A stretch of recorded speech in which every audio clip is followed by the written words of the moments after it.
نظر نیاز عبادت ہے.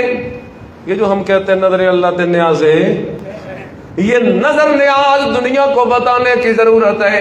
حضرت امام حسین کا شان بڑا اونچا، ان کا مقام بڑا اونچا.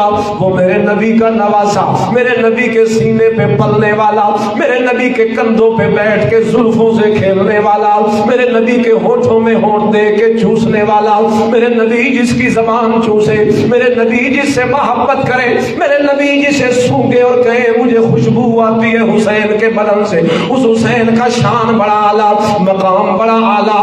لیکن نظروں نیاز کے لائق حضرت حسین یا حضرت علی یا کوئی نبی نہیں، کیونکہ نظر نیاز عبادت ہے اور عبادت کے لائق اکیلا. یہ جو میرے بھائی کہتے ہیں نا نظر اللہ نیاز حسین، میں کہتا ہوں ان پہ فتوے نہ لگاؤ، انہیں سمجھاؤ کہ نظر و نیاز عبادت ہے. جب یہ سمجھ جائیں گے نا کہ نظر و نیاز عبادت ہے تو یہ سمجھدار ہیں. یہ پھر خود کہیں گے کہ اگر نظر نیاز عبادت ہے تو عبادت کا حقدار تو صرف کون ہے؟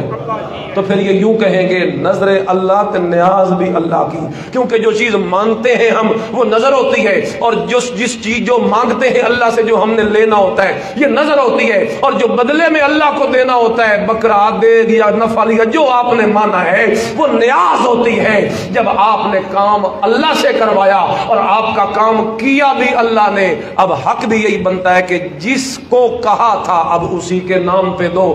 کام اردو کروا لیا، بیٹا اس سے لے لیا، دکان کا وہ نظام اس سے چلوا لیا، گھر میں برکت اس سے لے لی، حاجت اس سے پوری کروا لی، سب کچھ اس سے کروا لیا. اور نیاز حسین یہ پھر کیا ہے؟ یہ دھوکہ نہیں بنتا ایک طرح کا؟ کیونکہ خود کہا تھا تو میں نے پتر دے سے تو پھر میں دیکھ چڑھاؤں گا، تو میرا مسئلہ حل کرے گا تو میں بکرا چھترا ذبح کروں گا. فرمایا جب کام تمہارا کرنے والا اللہ ہے تو پھر اس کے بعد تمہاری نیازوں کا حقدار بھی اکیلا اللہ ہے. تو یہ عبادت ہے نظر و نیاز، اور فرمایا عبادت کے لائق اکیلا اللہ. یہ جو ہم پکار کرتے ہیں یا فلاں یا غوث المدد یا نبی یا رسول اللہ انظر حالنا یا رسول اللہ اسمع قالنا یا حسین یا خدا کے بندو، یہ سارے اللہ کے پیارے ہیں، یہ سارے اللہ اکبر اللہ کے بڑے مقرب ہیں، بڑے اللہ کے قریبی ہیں، لیکن یہ پھر بھی اللہ کی عبادت میں شریک نہیں ہے. غائبانہ عبادت کرنا، پکار کرنا یہ مخلوق میں کسی کا حق نہیں. غائبانہ پکار حق ہے تو صرف میرے اکیلے اللہ کا.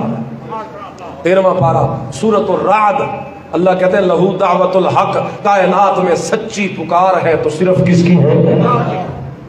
تو یہ پکار بھی عبادت ہے، اور عبادت تو صرف کس کے لیے ہوتی ہے؟ تو میں آپ کو یہ